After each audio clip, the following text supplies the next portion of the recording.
That's your video? Growing up together, what stands out to me from everything is like our imagination, creativity, and like our play. Most people, as you grow up, you lose those things. But with us, I think we realized that those things were kind of put in us. Some sort of destiny that was put inside of us, and we both recognized it, so we never brushed it under the rug, and that allowed it to kind of grow and develop as we grew up.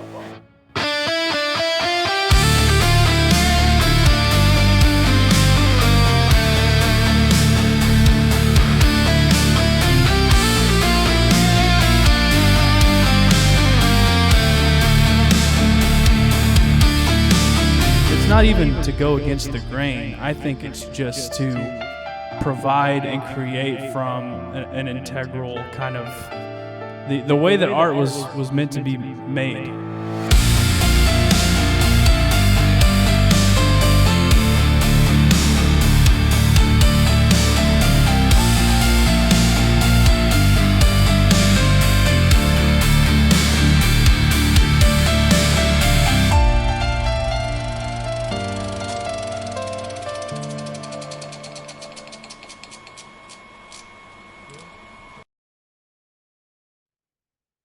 You find yourself in a dark, dark cave. As you attempt to navigate this strange, unfamiliar space,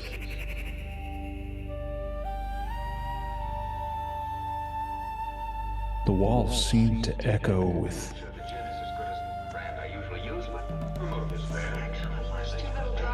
what seems like distant voices.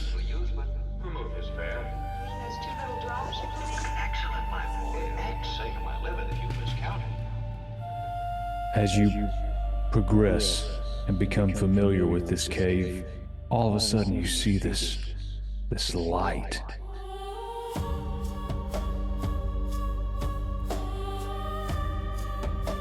And you begin moving towards it. But before you can even understand what's happening, you realize that you're not moving towards the light, you're being moved towards it. And in the blink of an eye, there's your 6-year-old brother looking at you. This is my POV, right? This is your birth. This is your birth I'm talking about. Right. When I say little brother, I mean I was a tiny little 6-year-old. Okay. I told you I had a doozy of a day, but you get the gist. No, I get it, yeah. What's like the earliest memory that you have? Because I claim to remember. I really believe that I do. I believe that I remember just the being in the womb. But I also vividly remember like our old trailer house. Before you were born, we lived in this little trailer house that is now gone. But I remember the setup of the house. I remember where my room was, my crib, my closet. I remember everything. What is your earliest memory? Yeah, so I wish I had memories from the womb. I'd like to know what I was doing in there. We have a pretty great memory. I talk to people about experiences that I had in like kindergarten, for example, even now, and people are just blown away. It's like, how do you remember from when you were 5 years old? Like, I remember my first day at kindergarten really well. That's like a very vivid day for me, I guess, because it was such a big shift in my life at the time. Yeah. But my earliest memory, I think we've briefly talked about this recently. It actually like was triggered while we were on vacation. I thought about it and I was like, my earliest memory is you and I in our old house, 1999, because that's when the Phantom Menace came out and we were playing with a Darth Maul action figure. And if that's the case, I was 1 year old.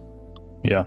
And I have a memory of you and I setting up a giant box I don't know what came in the box. It was a massive box, so it had to be like a you mentioned maybe a ceiling fan or something like that. Hmm. But we recreated the end sequence of episode 1, The Phantom Menace, where Darth Maul like gets cut in half and falls into the hole. Spoiler alert if you haven't seen Star Wars.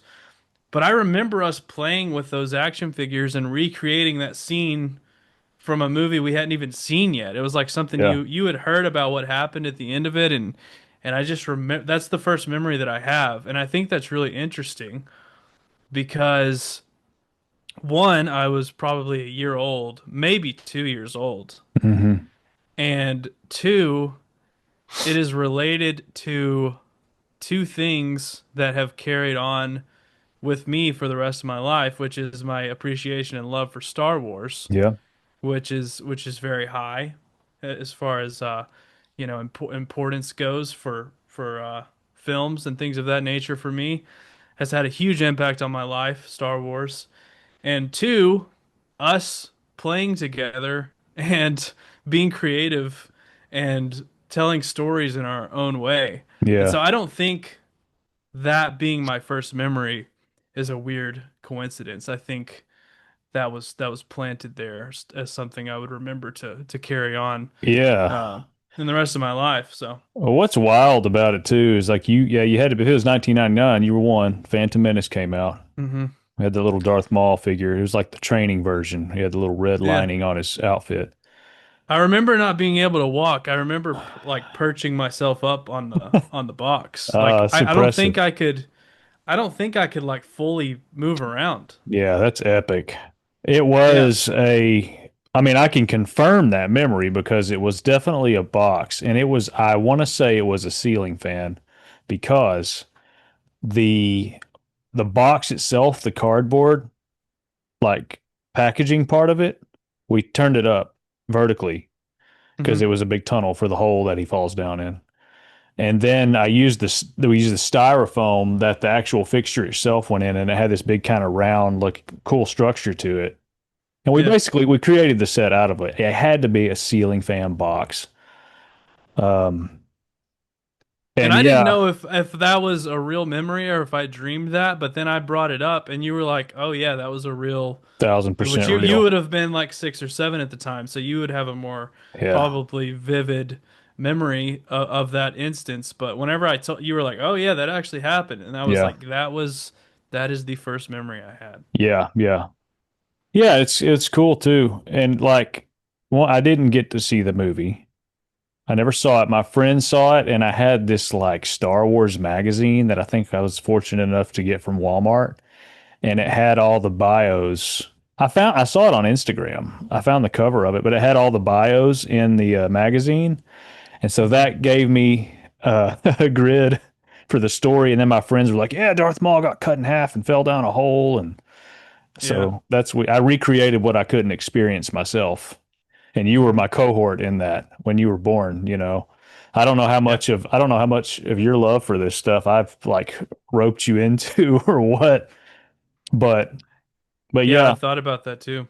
yeah. Hopefully not in a bad way influence. But No, for yeah, sure. that's fascinating. That confirms that your memory because that was what that was, and it was in our old house. And I could probably put pictures of some of that, our old room and stuff on here.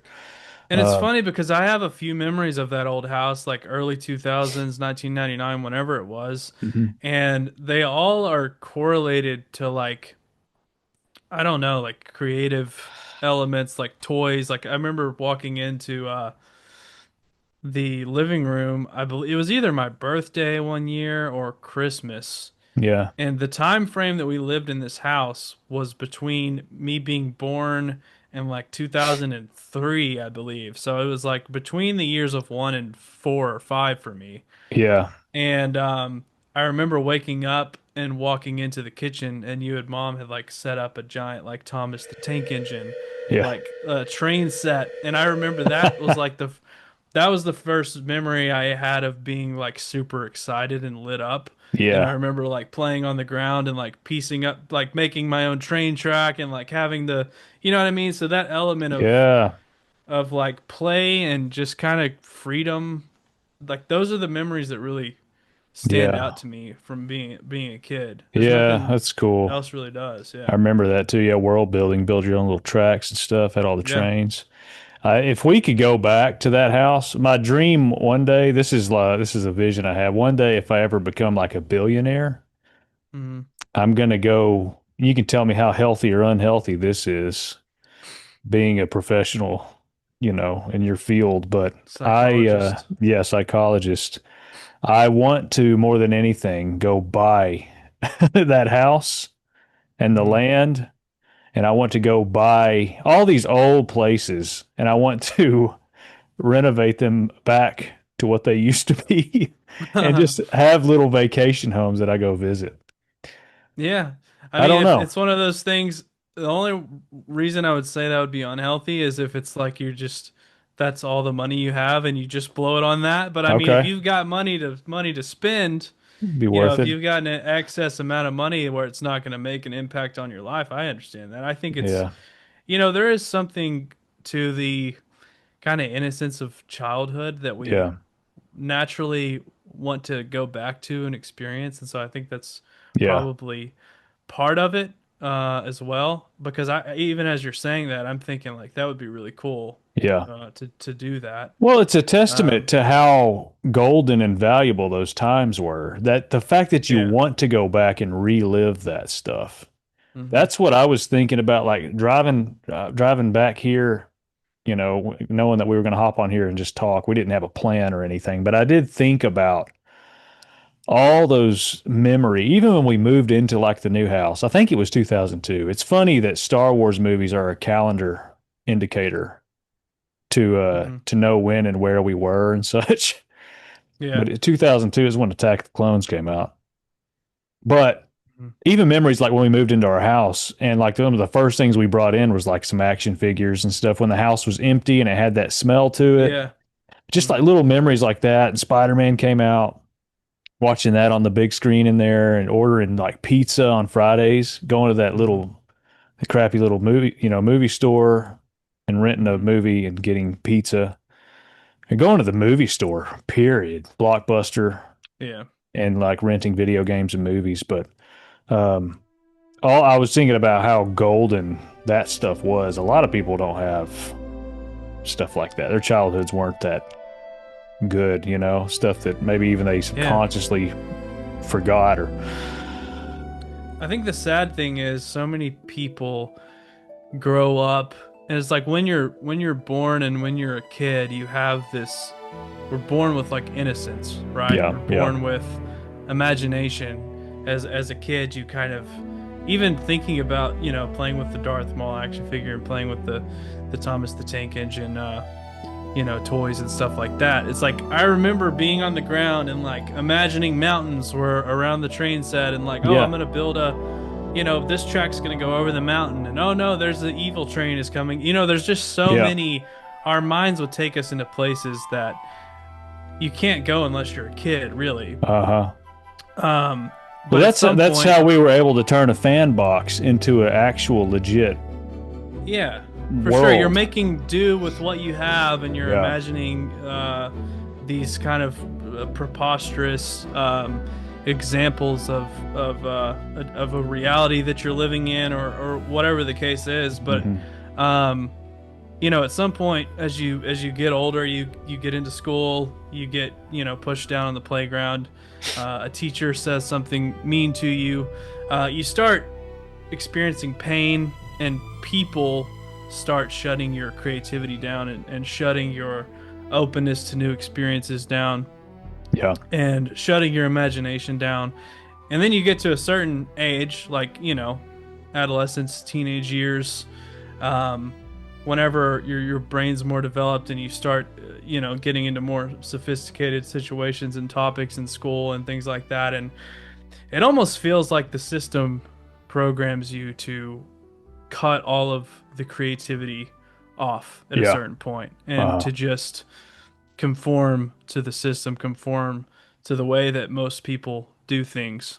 Yeah. And, it's hard to hold on to that when the world is telling you you shouldn't, or when the world is telling you that what you're doing is childish Yeah. and out of the realm of uh reality or what you should be doing at this point in your life. And so I think that's where a lot of people end Yeah. up losing their creativity, end up losing their imagination. Yeah. But ours somehow survived all that, you I know. know. Yeah. Well, even like, um, what else is I think about is when you're a kid, you have these sources of knowledge and wisdom of people, whether it's parents, authority figures. So when they tell you something like, hey, you need to grow up a little bit, or hey, Hmm. this isn't, this is childish. Your really only grid is like, oh, you're like, you trust these people that have raised you or Hmm. taught you, or, they're these authority figures. And so that makes it extra difficult, Hmm. and I think I've had to learn how to rediscover that and actually Hmm. that how valuable that is, having to even forgive a bunch of these authority figures and such. But that's what makes it extra difficult too. As a kid, you don't know anything else. You don't have Hmm. really much else to fall back on except Yeah. what you're being told. I was Um, just thinking about, I was talking to Ty, we have a buddy named Tyler, and I was talking to him yesterday. And I don't know how we got on this topic, but we were talking about teachers and kind of the same topic that we're on right now, which is interesting. yeah. But he was telling me about a time when he was in class, in a math class, and his professor just, or his, not his professor, his teacher just completely like crashed out and it just blew up on him. Uh-huh. And it was just like, why can't you freaking understand this? Like, I've taught this over and over again. And she just like completely lost it on him. But Uh-huh. then he was like, yeah. And then I found out like a couple weeks later or something that she had was going through a divorce or like she was he basically like realized like, oh, this lady had some major crap going on in her life. And as a Uh, kid, you're right, you think that these authority figures have control or the ultimate say yeah. in what you should be doing or feeling or thinking or saying. And if they tell you something stupid, it's like as a kid, you have no reason to believe it's not stupid because they're over you, right? Yeah. Yeah. Um, but we were kind of talking about how like you get to a certain point in life where you're the age that your parents were, or you become a parent, or Yeah. you become a teacher, or you get to the point in life that these people who really tried to shut you down were at, and you realize like, oh, they never had everything figured out to begin with, right? Yeah. They were going through pain, or they had been wounded, or you start to understand that like everyone is figuring life out, you Yeah. know, and no one has a say of what's right and wrong in your own personal life as far as your interests go, as far as what you should and shouldn't be doing. And so I Yeah. think so many people get capped off by what's been said to them as a child, what their parents said to them, what the mean teacher said to them, what the bully said to them. Um, but when you take a step back and understand, like they don't have authority to even claim Yeah. that as truth over my life or my Yeah. existence. There's Yeah. freedom there. It demystifies like adulthood and a lot of hierarchy as Yeah. well, and what people think they know and stuff. It gives me great comfort even whenever you encounter somebody who thinks they have it all together and Hmm. they're impressing it on people and such. It's just a relief. It's like, yeah, some people they have expertise and stuff and experience, but overall in general the world's kind of a really big fun, like a board game. It's kind of like Candyland in a sense. Yeah. You can kind of And find your even own if, way and chart your own course. hmm, for sure. And I don't think that everyone who tried to steer you in a different direction or maybe said something that you didn't like or said Yeah. something that you didn't agree with, I don't think that that's always malicious. I think Yep. a lot of times it's people's hearts are in the right place, but they're basing their advice or their attempt to influence you off of their own experiences and not considering that you're your own individual who may not feel or have the same values as they do. And so Yeah. there's I think there's importance to that too. Yeah. Um, of Do you, listening to oh, go ahead. no go. I was just saying of listening to people's perspectives and respectfully disagreeing, like, not attaching Yeah. on to their perception of who you should be or how you should Uh, act. yeah. Do you have any standout memories of that where somebody called you out? I've got my teachers told me my artwork was horrible and chewed me out in front of class. I got a Mhm. piggy bank full of those memories. Do you have one that stands out, like an early one? Um, I was actually I thought about this while we were talking, and nothing really comes to mind, which I guess is a good thing.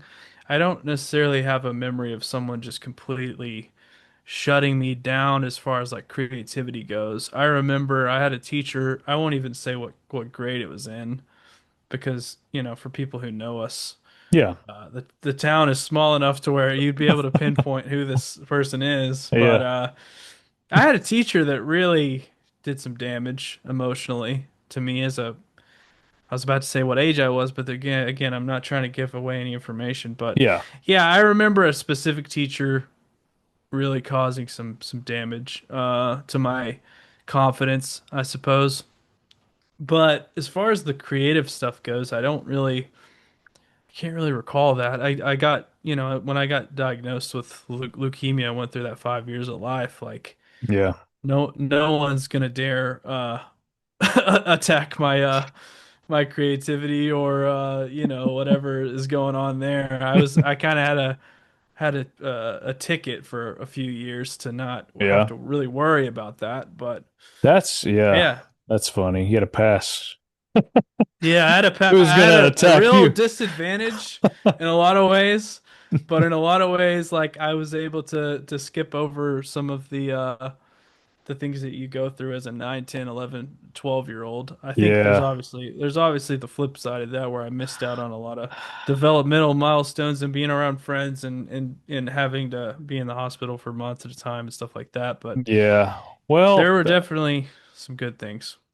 Paulo and I talked about when he showed up to the pipeline, and he's a youngster. I mean, he had just graduated Hmm. high school, and he jumped into kind of that realm with me in the midst of a lot of that turmoil. And he and I'm blown away at his level of resilience and what he went through. But now he's going, he's in school, business school, and he's got experience, and they're trying to teach him stuff, which is fine. But he's already been through the ringer, so he's at a huge advantage.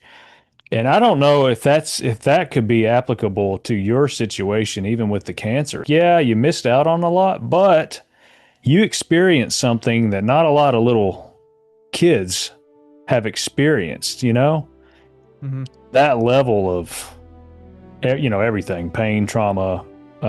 Yeah, I think understanding mortality at that age is not normal. Like Yeah. understanding like I there's a chance that I might not wake up tomorrow or that I could not be here in a week or whatever. And there were Yeah. cases where that literally would happen. Yeah. Um, but it definitely coming out of that experience, I didn't really realize it until I got a bit older, but that truly planted a lack of wasting my time, I guess, or accepting anything other than like what I would like to do with my life. Yeah. Because once your life's almost taken from you, you have a different perspective on I don't know, on reality, on what truly matters and doesn't matter as far as your personal values are concerned and stuff like that. I Yeah. appreciated you a lot more. I appreciated mom and dad a lot more. I appreciated like people who were alive that were around me a lot more. Hmm.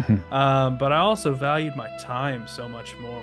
And I noticed that even getting back into school, Mm. people were so preoccupied with grades and with sports and with Yeah. what they were going to wear to school the next day and stuff like that. And to me, I never like bid onto that. I Yeah. never bid onto the kind of minutia of life coming out of that experience. I was like, I want to enjoy my time and do what fulfills me and not worry about stuff that's not going to Yeah. have a big impact on my life. So Yeah. it's I definitely a re- perspective shift. yeah. I remember coming. I mean, obviously that's a time frame in my life too. And I was like a teenager. That was a weird time for me, but that whole era, is has a place in my memory. I keep calling it my memory palace in all these episodes. But I remember bringing the Xbox up there and we played Lego Indiana Jones. I remember Oh going yeah, up in the to hospital. I remember going up to like the arts and crafts area where all the other kids were. And Hmm. I remember like bits and pieces of it. And that's where I'm kind of going with this little question here. I'm going into interview mode now, but how did you apply the childhood, Star Wars, creative, Blues Clues, kid, everything, that essence of you as a kid? How was that applied to this scenario? Yeah, so I definitely was, and I'm actually still utilizing that skill set or that experience in my professional life too. So, when I was going through that experience, movies, like there was times I was hospitalized for a month at a time, 2 months at a time, and couldn't really, white blood count at 0, so I wasn't able to really get out at all, like be around friends. I was inside so often, and they even had to install special air conditioning units and stuff like that. It was definitely an abnormal experience to go through as a child, but one of the few things that really helped me was writing and watching movies, specifically in the hero, like superhero comic book kind of genre. Like I remember, like I got diagnosed in 2007. The Dark Knight came out in 2008. Iron Man came out in 2008. Like there was a lot of those movies that were coming out, and that's like, as far as excitement goes during that time, like that's what excited me, was Yeah. watching those movies and playing. Like I had a PSP, like a little portable PlayStation. I would play like Lego Batman on those games, and would flip through the channels and try to find Star Wars, try to find stuff like that. And so that definitely was something that helped me cope. But also, I realized as I got older that the reason those types of stories were so inspiring to me is because I was, in an indirect kind of way, like putting myself in the shoes of these heroic characters and really being influenced by the way that they approach their challenges and the enemies and the villains that they face. And specifically with Star Wars, like the hero's journey kind of story archetype from Joseph Campbell, that George Lucas based the original Star Wars movie off of. It's like that's seen so much. It's woven throughout cinema, throughout film, throughout storytelling so much, because it reflects and mirrors our experiences as humans. It doesn't matter who you are. You've had a unexpected journey happen. You've faced challenges in that journey. You've learned things. You've grown. You've met mentors. Like that's something that is universal amongst the human experience. And so, that's something that really helped me during the time, and even in my creative writing and journaling that I would do. And I would even write fictional stories that were where the main character had a name, like let's just say Timmy. I don't know. I don't remember what it was, but Timmy would be based off of my experiences, and I was filtering some of my emotions and my thoughts through this fictional character.